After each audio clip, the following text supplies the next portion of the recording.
live from Estopanol End.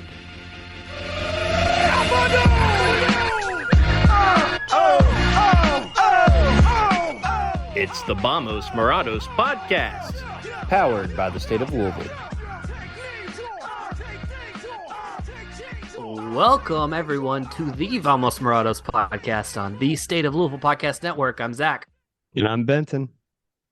Benton. We missed everybody last week because I had a tummy ache.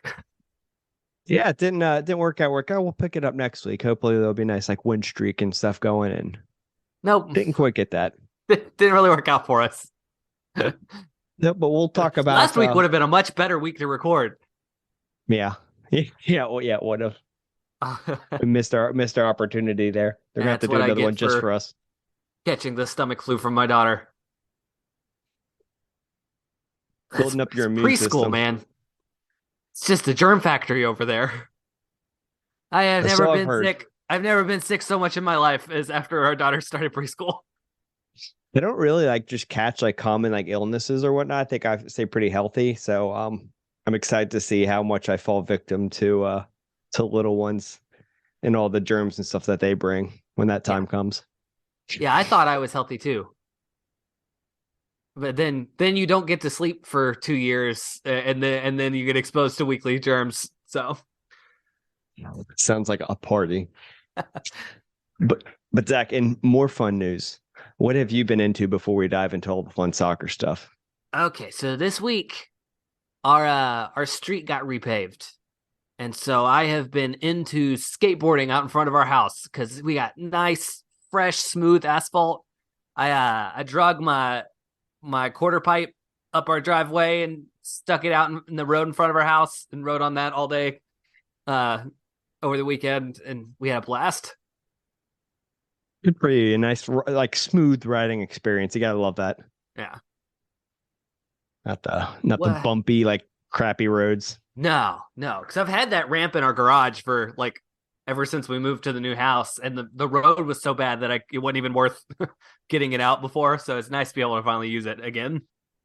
Good for you, enjoying that nice weather on that long, beautiful weekend. Yeah. What about you, Ben? What have you been into this week? So it's not what I'm into; it's what I'm going to be into. And as of this recording, tomorrow, the May the 31st. The new season of I Think You Should Leave is going to be dropping on Netflix. And I'm very excited. We've talked about this show before on this show. It is absolutely hilarious. You should go check it out. Guarantee that you've seen memes with Tim Robbins in it before if you've not watched it. Like we gonna get another coffin flop. We gonna get a coffin flop sequel. That one's probably been the most popular because it's like all over TikTok and one. I don't watch TikTok, but I think my favorite. I showed it to my wife and she like and she's like, "Oh, okay, now that's where that's from." I'm like, "What's from?" It's when he's like yelling at the camera for the coffin flop thing. I saw a great because HBO Max is now just Max, the place to find HBO. And I did see someone posted on Twitter the like. HBO Go, HBO Max, and is Corncob TV, Corncob Go, Corncob Max, Cobb. Oh man, the place for Cop and Flop. Tim Robinson is just so funny. So if you've not watched it, please go check it out. It's hilarious. Did you ever get around to watching Detroiters? We have not yet. No. Detroiters is so good. I want to watch. You gotta catch up on that. It's like getting more. I Think You Should Leave, but with like a story. Yeah, I thought it seemed like it had more of like an actual plot. It wasn't just like these like random sketches. Well, so but I do want to check it out. They run an advertising agency, and so they get to shoehorn in sketch type things with their TV ads that they film. Clever. Yeah. So yeah, it's a good one. If anyone likes I Think You Should Leave, you should check out Detroiters. I think it's on Paramount Plus. So that's good. If you have Paramount to watch the racing games, you already can watch it. Excellent. Well, I'm going to put that on my list after season 3 of I Think You Should Leave. Yes. I no longer have Netflix. I'm going to have to. Oh, and you can't steal people's passwords anymore. Oh, this is going to be a problem. Pay for it for 1 month and cancel it. Yeah, it's all I You're paying Tim. It's worth it. on the soccer front, Zach, you and I, we divided and conquered this weekend. Pretty effective of us. Not even on purpose, but we worked out really great because we unfortunately had overlapping games, which is the thing I hate, and it should never happen. Yeah, you went up to the Indy game, and I stayed in town and went to the racing game. Yeah, it was a tough decision. I just really didn't want to miss the opportunity of like a close away day with a rival. So I'm like, I'm going to go ahead and do that. I knew a lot of people would be turning up for the racing game. You did miss a full carnival in the parking lot. I don't even know what that was, but there was a merry-go-round and rides and stuff. Something was going on in the. I don't know what. We don't ever park at the stadium, so I don't know what lot's what. That purple lot, I think, the one that you can see from the one that you see. I'm second guessing myself now. I'm second guessing myself the name of that lot, like what color it is. Anyway, that lot was a little carnival. It was pretty neat. It was really pretty after the sun went down and it was dark. All the rides were lit up. It was a really nice backdrop for the game. Yeah, I bet that'd be a pretty cool view. Yeah. So Zach, why don't you kick us off here? It was a racing game that felt very much like a Louisville City game. It's the type of game we're used to seeing from Louisville City when they struggle, which is like there's 1-2 loss to North Carolina. Racing came out, I thought played really good for that entire first half. The press was looking really great. They had a lot of really good opportunities off of turnovers from the high press. Dominated in shots taken and in expected goals for that first half, but none of the shots went in, and so they went into halftime tied 0-0 when it felt like they probably should have been up 1 or 2 goals at that point.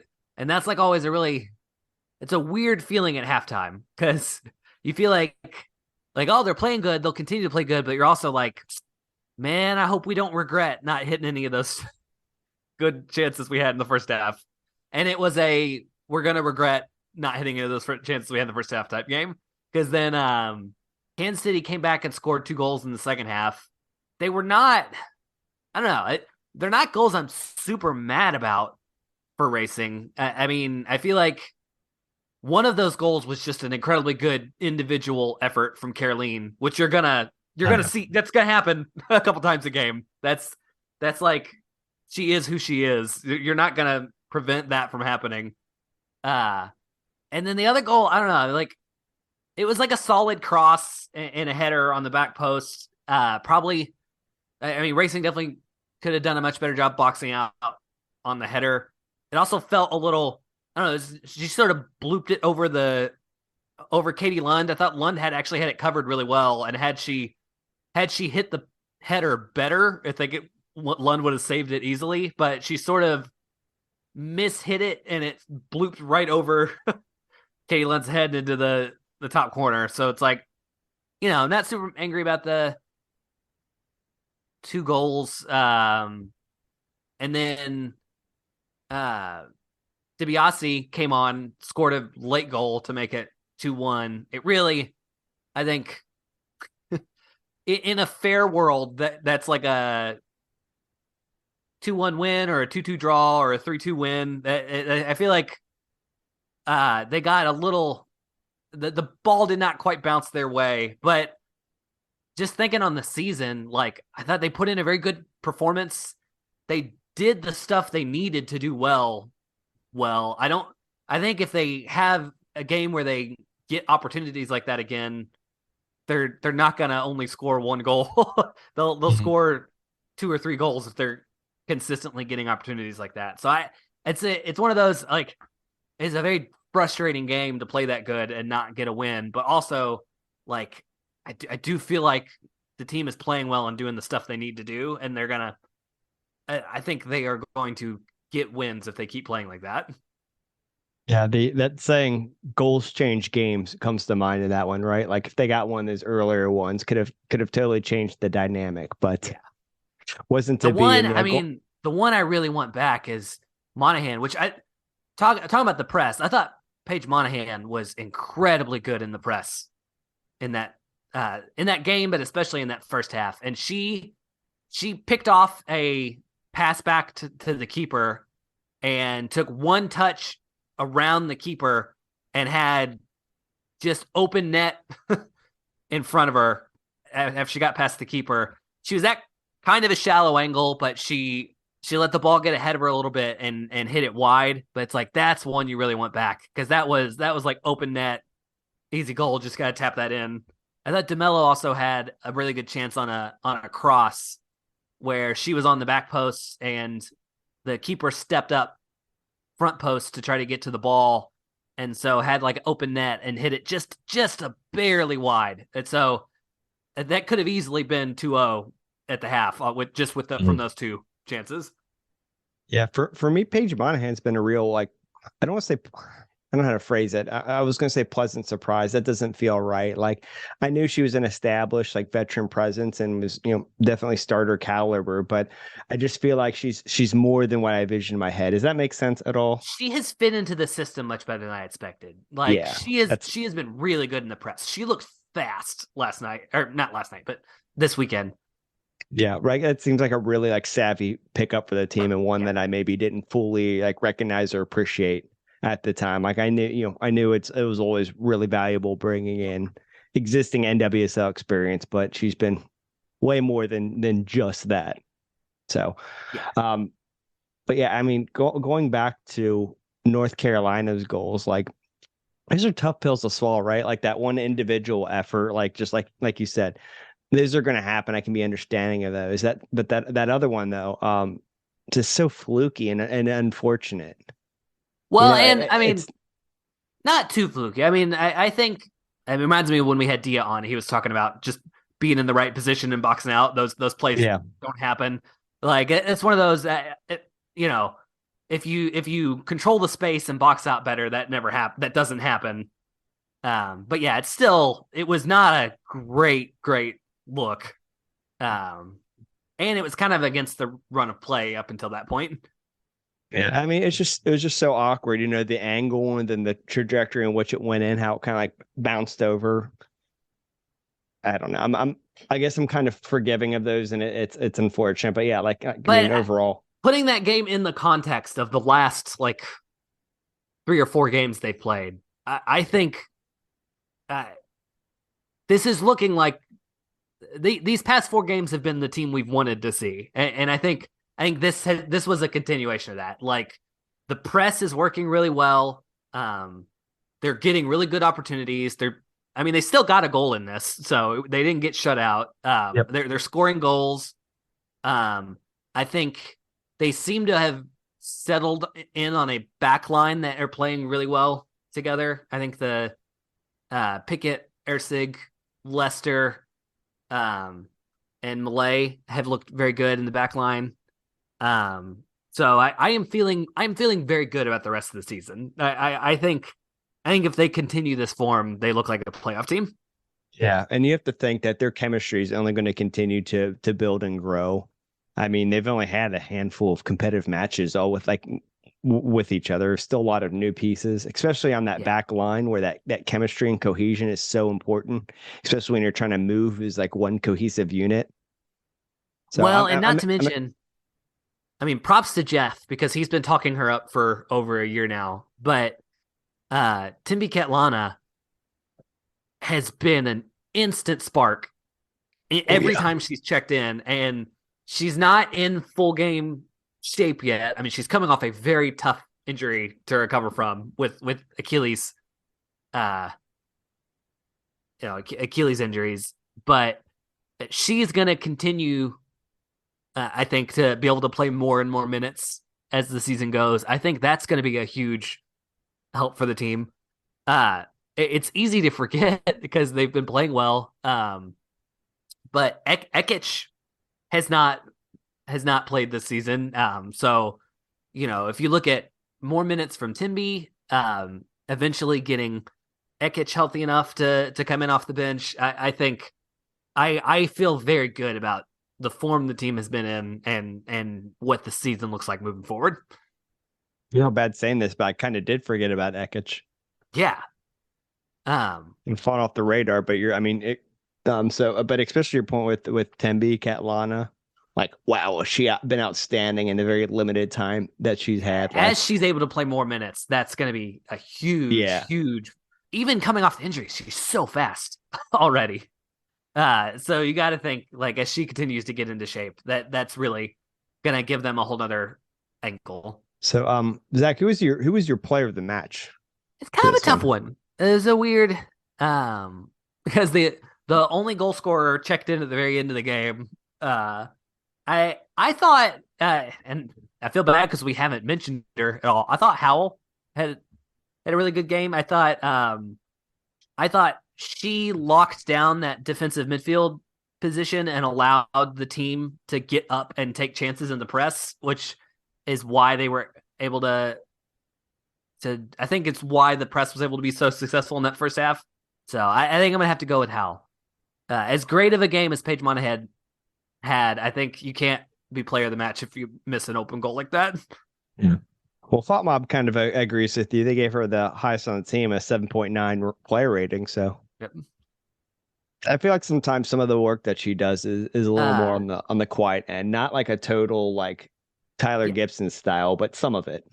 Well, it's like her positioning in the defensive midfield is what allows the press to do its thing. North Carolina as a team, like, they like to counter, and I think she did a very good job of preventing too many of those counters. We got 2 games this week. We got another midweek Challenge Cup game, and then so we're playing Chicago away this Wednesday, which would probably be in the past by the time you listen to this, and then Washington Spirit away this weekend. So that's gonna be a tough, quick turnaround, 2 road games. So I will say that's pretty unforgiving. They played Chicago really good last time. So, I think that's a good midweek matchup for them. I think if they play the sort of game they played last time against Chicago, that'll be a good matchup. And then, that going straight from there to away at Spirit is going to be tough, though. Yeah, I mean, if you're going to play on short rest and play them on the road, I guess the Red Stars isn't the worst opposition to have. Yeah, they're having a little trouble right now. So hopefully we can capitalize on it, but again, we'll have to go with do it with a little bit of lack of rest under our belt. But I guess just kind of looking at some of the lineup right now, you could put Canoe and give her start. Maybe there's a bit of rotation happening. The team is deeper than they have been, so I think they're set up well. I mean, like, we're both big Alex Chidiac fans. She's not been playing a ton, so you can rotate her into the starting lineup. I mean, that's like a no-brainer for me for a midweek game. I'm very happy if she gets a start. Yeah, and they seem to be pretty keen on Baggett. So I guess that wouldn't be the most shocking thing in the world to see if she got. I would expect. Minutes. Well, I don't know. She had that. She tweaked. She had that like hamstring tweak, so I don't know if she's in full game shape yet. But Piki Yamsa, you could probably rotate in for Howell if you needed to in the midfield. So I'm actually not too worried if they have to rotate against Chicago midweek. Yeah. Yep. To your point, I agree with you. We're the deepest we've ever been. If they get another, especially a road win, I mean, they are sitting really good in their round robin pool for the Challenge Cup. So I think that if they get a win this Wednesday, that I think that'll really set them on a good path for making it to the knockout rounds. I'm scrolling through their schedule, trying to get a handle on that. So the Challenge Cup, we do a home and away with each of the teams, correct? The Red Stars, the Dash, and who am I missing? Kansas City. Yeah. So it'll be 6 games. 2 wins is a great start if they can get it. Oh yeah, absolutely. I couldn't remember the initial formatting of it, and I was trying to get reacclimated. And they're as of right now, they're like 1 game behind everyone else. That's true. Because that first round of of Challenge Cup games happened while they were on that road trip out west, and so they did not play at the same time as everyone else. So they're gonna have to catch up. They're gonna have to catch up a game at some point. I'm not sure exactly when that happens, but how do you feel about mid-season Challenge Cup or during the season Challenge Cup? I like it. Yeah, I think I prefer it rather than it being this like random, like I don't want to call it a throwaway tournament at the beginning of the season, but I like this better than have a lot of importance. Yeah. It's new for us. I mean, like I know that this concept has existed. You think of like the FA Cup, the Carabao Cup, and all those other ones across the pond. But because it's just a home and home with the 12-team league for the regular season, all the Challenge Cup games plus all of the regular season games are actually not that bad. I think it's like 30. It's less than 30 games overall. So I think the Challenge Cup plus the regular season is really, it's still shorter than Louisville City's regular season. So I think it's, I like having it played during the season. I think it makes the regular season mean more that it's a balanced home and home schedule. But I think if you only did that, it's not enough games. And so I think having the Challenge Cup going on fills out the rest of the schedule nicely, and you get like a good amount of games for the season without having to throw off your home and home for the regular season. Now, what I'm trying to gauge with it is how much do we care about the Challenge Cup, right? Like, so I get that there's a big cash reward for the players, so I understand their incentive. And I mean, the club, obviously, they want to win everything they can, and there's a trophy at the end of it potentially. So I would say I get that, but like this year's format, I care more than any other any previous year. I agree. Yeah, I agree with that. You care a little bit more when it doesn't seem like some like just like I don't want to call them scrimmages, but you know. Let's say I think we're going to be really happy that the Challenge Cup is going on once the World Cup starts. The Challenge Cup is going to keep us from having just like a month of no home games during the World Cup. So I think that will be very nice. So like if we're saying regular season champions, playoff champions, and Challenge Cup champions, it's probably third of the three, but I would say it's a very close third. It's not distant. I think I'd rather win the Challenge Cup than just like be mid-table. Mm-hmm. Like if that's what it's looking like, I'm rooting to win the Challenge Cup. But I'd say doing well in the playoffs would definitely be bigger than doing well in the Challenge Cup. Yeah. I'm still kind of feeling it out. Like, and I know the team would never take this approach, but like I would just for me right now, it just doesn't seem like a pressing priority. I would rather put all of our eggs in the basket of the league. I don't know if they've upped the payout for the playoff champions, but from what I understand, if I'm a player, Challenge Cup's the most important of the three.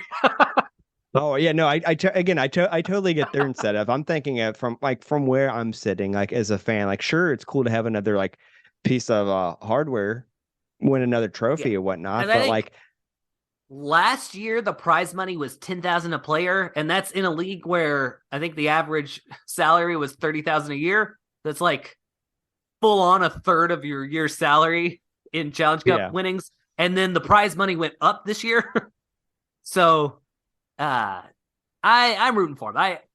I want to do well, and I want to make that knockout round for sure. Mm-hmm. Like I don't want to go out in the round robin this year. I will be disappointed if they don't make it to the knockout of the Challenge Cup. I'll say that. Yeah.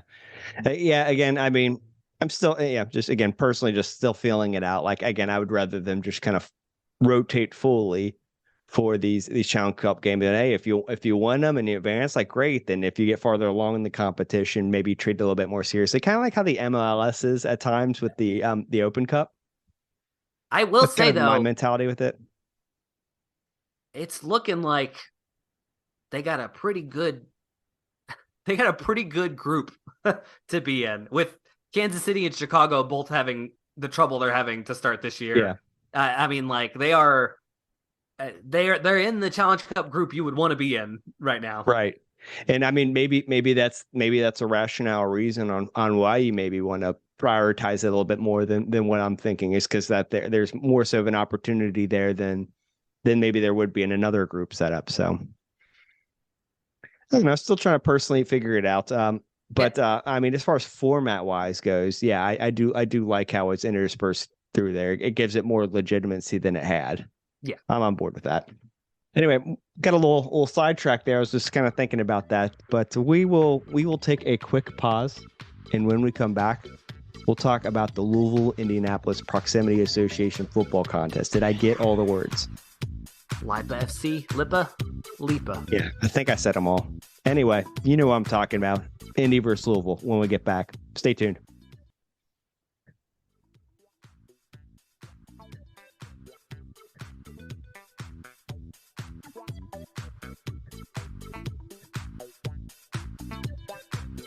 Welcome back to the Vamos Morados podcast. I'm Zach.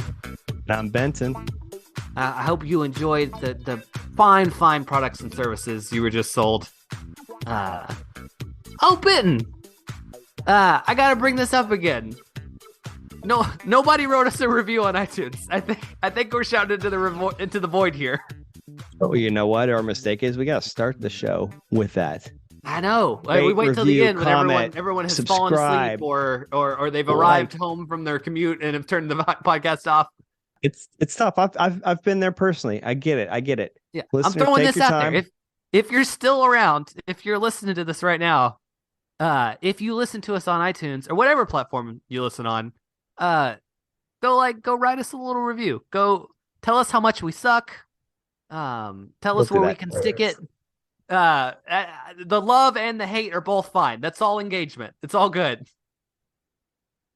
I'm soft. Just tell me the nice stuff. I'm kidding. Say whatever you want. But yeah, any of your comments or feedback would be appreciated. Share it with your friends and your family. Those just getting into soccer. We'll soccer discords in your podcast feed. Never hurt anybody, right?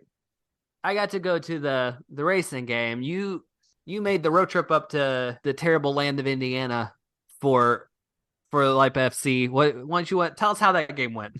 It did, and I went behind enemy lines. A shout out to Scouse. I joined him and his crew, and they're a big van that they rented to go up there. So that was fun going with other people, rather than just kind of cruising up there by myself. But first off, we had a pretty good showing there. I thought with there being a racing home match, there wouldn't be much of a turnout in purple up in Indy, but we still had a good showing there. So I hope it didn't detract too much from the fanfare at racing. But I'm glad we had some representation. I hate when the games overlap. Yeah, I mean, it sucks, you know. It's so I like the idea of being able to do in a way that I didn't know if any other one I was going to be able to do this season. Yeah, so I'm like, I need to take advantage of this. Maybe other people were in the same boat, but glad to see some friendly faces there. Me and you were going to make a Detroit road trip at some point. Yeah, we need to do that. I do. As much as I shit talk them, I do want to go up there and check it out. We're gonna binge all of Detroiters and then go to an away game at Detroit. I'm down with that. I'm down with it. We need to do it sometime. I don't know if this calendar year is the best timing for me schedule wise, but we'll figure it out. Anyway, on to the match. I mean, just kind of high level, it was a close one, and I think it's important to preface this that the team is playing on short rest going away. Yeah, it's not like a significantly like far away, but it's away. So I'm probably going to be a little more, I guess, gentle in my assessment than I might otherwise would have been. Because, I mean, the one thing I've been kind of complaining about for a while has been goals, right? We only got one in this match. Not much creation there. I think not a lot of opportunities outside of that one goal, too. Yeah. We had like 0.66 xG, so not very much at all. And that was really kind of the one we took advantage of, like the one real big opportunity that we had. And so I'm very thankful we did that. That's all you have to do in the game, right? Well, I mean, and story of the season, defense played really good. I mean, Indy also did not have good opportunities. And they gritted it out. They made the most of their chance, but it's not, we're used to seeing them just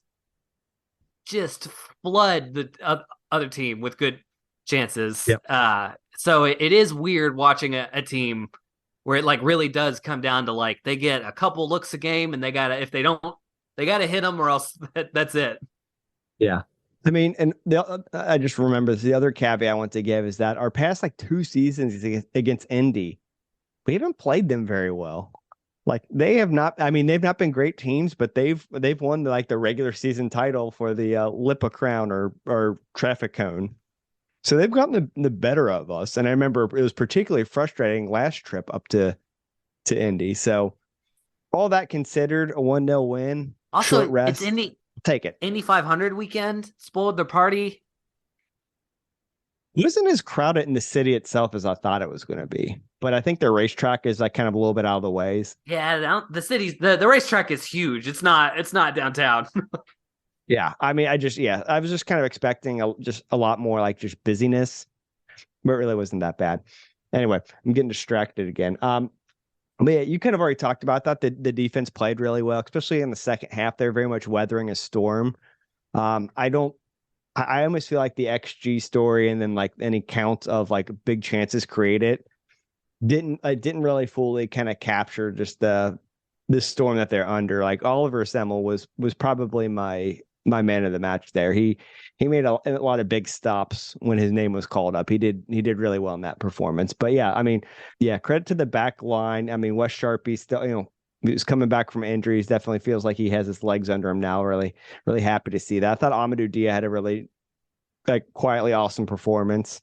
He Friend of the pod, Amadou Dia. Yeah, friend of the pod. He took a crack at goal. It was like 20 minutes in, and I was about ready to pop if he got one.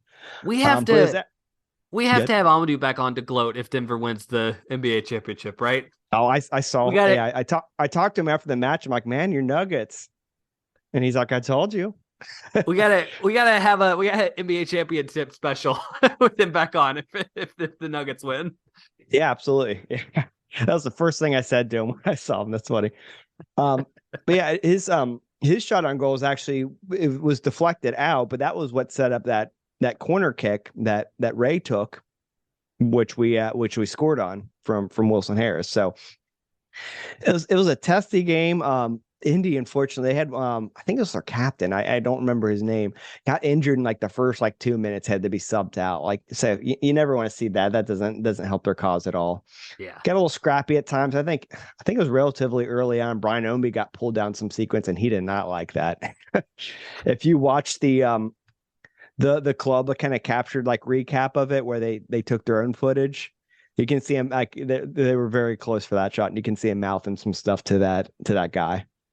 But yeah, I mean, yeah, some of the little testiness you'd expect from a rivalry match. It was quite a testy game. Yeah, it looks like you absolutely have. Ownby took a pretty big shot in like the 75th minute. Just got decked, basically. Yeah, very physical. Oh, the other thing I want to call out is, man, do we live rent free in the heads of Indy fans? They were like half the match chanting Louisville shitty or fuck Louisville city. I don't know which of the two was as hard. Yeah, we're the older brother in the. It's why it's like Lipe FC is very fun, like as a rivalry, but it's like it's hard to feel the juice for those games because it's just not. It's not been like as good of an on the field rivalry as I say that the fun we have between the fan bases is a lot more than the actual on the field product has been. Yeah, and I was gonna say for me right now, like the rivalry isn't as hot as it can be and maybe will be in the future. Simply just because I mean I feel like anytime they've won, it's not been of consequence. Like they were not playoff contending teams at all the past 2 seasons. So when they beat us in the like as far as the standing goes for Lipa, I was like, darn. But I didn't give it that much more thought. It'll be very different when they're getting wins over us and they're in the playoff picture as well, and that can impact both of our seedings in the playoffs. Yeah, it doesn't help that every time they've been projected to be very good, they've been disappointing. Yeah. So I mean, they played well. I mean, I credit to the guys. It's just tough to play on the road on a different pitch like that. I think Coach Cruz said it was like playing on sand in one of his post-game comments.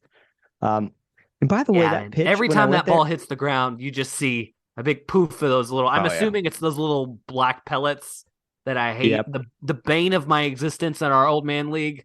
Every time I come home from an old man game, like my shoes, my shorts, everything I own is just full of those dumb little black pellets. I've probably swallowed a pound of that stuff over the last 2 years playing at the practice field.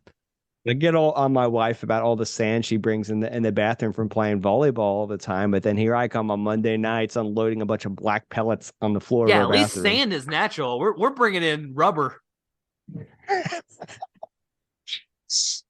But no, I mean, overall, like, was it a classic? Was it the best performance that City's put on? No, but they got the job done. Opportunities were limited. What they needed to do. Yeah, they took advantage, got one in, kept one out. That's what you need. Again, keeping in mind this is on some short rest, so it's graded a little bit on a curve. But I mean, they got 3 points on the road, and generally, like, the rule of thumb is that you should feel pretty decent about getting 1 point on the road. Especially since I feel like we're still feeling out this Indy team. Yeah, they're not sitting that great in the standings. But I mean, it's still relatively early, and I don't know. It's their team that I think that could come together and be pretty solid. But again, we said that the past few seasons, so we'll really see what happens there. I do think, though, if this City team wants to make their usual mark on the postseason, they're going to have to start creating more and better chances. It's actually I'm too much of a wimp to say it to his face, so I didn't bring it up when we had Dia on, but I think he mentioned that, like, they had said, they got good players and they're getting their opportunities and they just need to hit them. And I actually disagree with that a little bit. I think they're not getting their opportunities. I think that's the problem. Is they usually are getting more opportunities than they have been, or in higher quality. The reason that they're still sitting pretty decent in the standings, even though I feel like they haven't played very well, is because they have hit their opportunities that they've had. But I don't know how sustainable that is. Right. No. Yeah.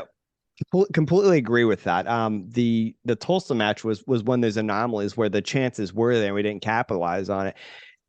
While it felt bad, it was technically kind of an improvement. They were creating and doing the right things there. They just needed to bury them. But yeah, I mean, that's definitely something that we need to see more of. We need to see a higher XG number, which should be representative of those scoring opportunities. So I mean, problems still needing to be solved, but they got. I mean, I almost said they got away with one. That's not fair. It's not like they gritted it out. Yeah, they gritted it out. That's a better way of phrasing it. Thank you, Zach. This is why I have you here to help me when I'm tongue tied and don't have the right phrasing. They capitalized on some bad man marking in the box on a corner from Indy and got the lead, and then they held on to the lead, which that's how you win games. Yep. I mean, they did what they needed to do, and I'm happy about that. Long-term concerns, sure, absolutely. Still have those. This match doesn't solve those or really address those, but they got what they needed. They got the points. I mean, at the end of the day, even when we're complaining about this scoring creation and just scoring in general, like, they've still always really been in a good spot in the table. It's just kind of a matter of, like, you're just thinking back, like, missed opportunities.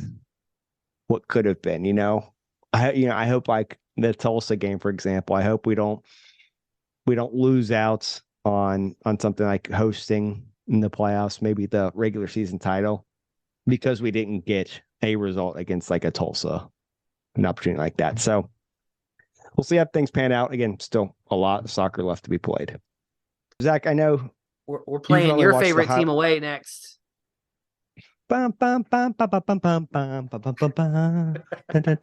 I was going to egg you into that dumb Brass Bonanza song. I actually forgot about it, and I wasn't going to bring it up. But I'm glad you brought it up. Yes, Hartford. Antoine Hopeno's Hartford, by the way. Oh, yeah, I forgot he was even playing for them this season. He's been bouncing around. Yeah, he's got very mercenary vibes, like Zlatan-esque. Loud, proud.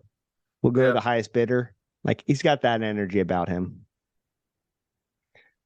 I actually don't know where they're at the standings, so I'm looking this up live. Oh my God, they're in the bottom. I'll go to whichever city's got a good barber. They are, yeah. They must have a way. really good barber because they're not getting results on the pitch. Man, I had them. I had them mentally tabbed is like a dark horse fight for the playoffs. Like I didn't think they were going to blow anybody out of the water by any stretch of imagination, but I'm like, they could get one of those like last two spots. I need to actually check on our preseason predictions. I think I had Harvard. I don't think I had Hartford being good. So, I mean, I had them kind of middle of the road, but that was not the case. Let's see about the quality of the schedule that they've played this far. I was going to say they played some tough opponents, but I think there's just a lot of good teams this year. I mean, they've already played the Legion twice. They're good. Yeah. And they've lost to them. They just lost to Sacramento Republic. Let's see what else has happened in the Battery. So, oh my God. Oh yeah, forgot about that. Remember this? The beginning of the season when they lost to Monterey Bay 5-3. Yep. What a wild game. One. What a wild one.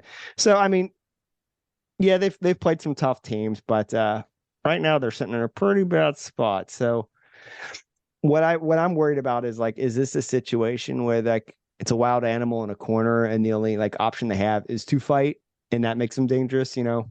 Kind of like how we were heading until look, El Paso all high and mighty. I think like, the Tulsa game was very disappointing. They gritted out some much needed points in Indianapolis. They don't get 3 here. I'm very concerned about the season. That if they don't get 3 points in this Hartford game, I think you're starting to worry about like hosting first round of the playoffs. Yeah, I mean it's early, but like that's not the kind of form you want to be in.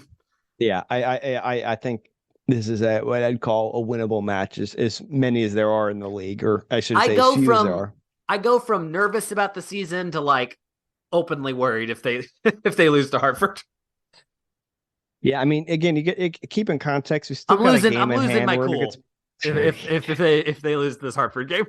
Yeah, I mean, I still think there's a margin of error. You just don't want to blow that. So yeah, I'm with you. I don't know that it's throwing their chances of hosting the playoffs out the window, but it's certainly not helping anything, especially after other results. So, yeah, I would say it's not that it's a foregone conclusion that they wouldn't host, but if they lose to Hartford, I would not pick them to host, if that makes any sense. Like if I'm projecting the season out, I'm projecting them outside of that top 4 if they're losing this Hartford game. Yeah, that's fair. That's fair. Because we got there's a lot of time, lots of things happen. Teams go on runs, but if you just play it forward, I don't like the way that looks. We do have Pittsburgh and Tampa Bay nipping at our heels point wise. We do have a game in hand on them, but they're right there. And if you're looking at our goal differential too, it doesn't spell a pretty picture. We're -1. They're both +6 actually. I mean, getting shellacked 8-0 2 games in a row really is not helpful for the goal differential. Yeah, I guess the redeeming quality is that Sacramento and El Paso are number 1 and 2 in the West. So it's not like El Paso is this bad team that snuck out a win. They actually are good, or have been doing well, I should say. Sacramento, we knew they were good. That wasn't a shocker. I think the magnitude of that loss was a shocker. Anyway, we need to stop talking about those. Damn, we got to move on.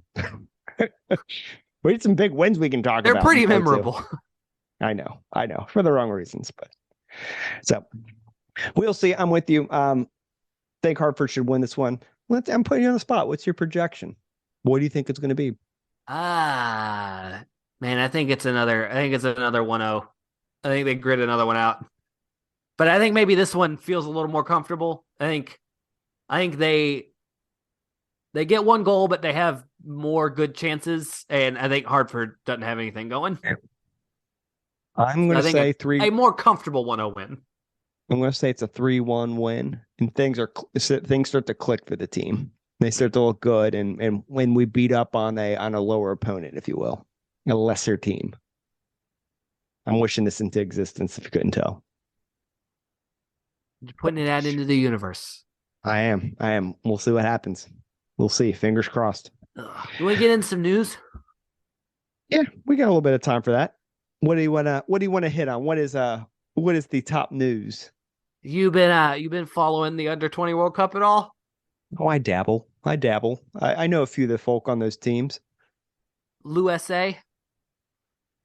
I haven't heard that one. That's good. Jogo, I just made it up on the spot. Jogo and Josh Winder just trucking people at the World Cup. It has been fun to watch. Jogo Did you see that game winner from Jogo? I was gonna say, that was excellent. And then today, Josh hit like a scissor kick goal bound.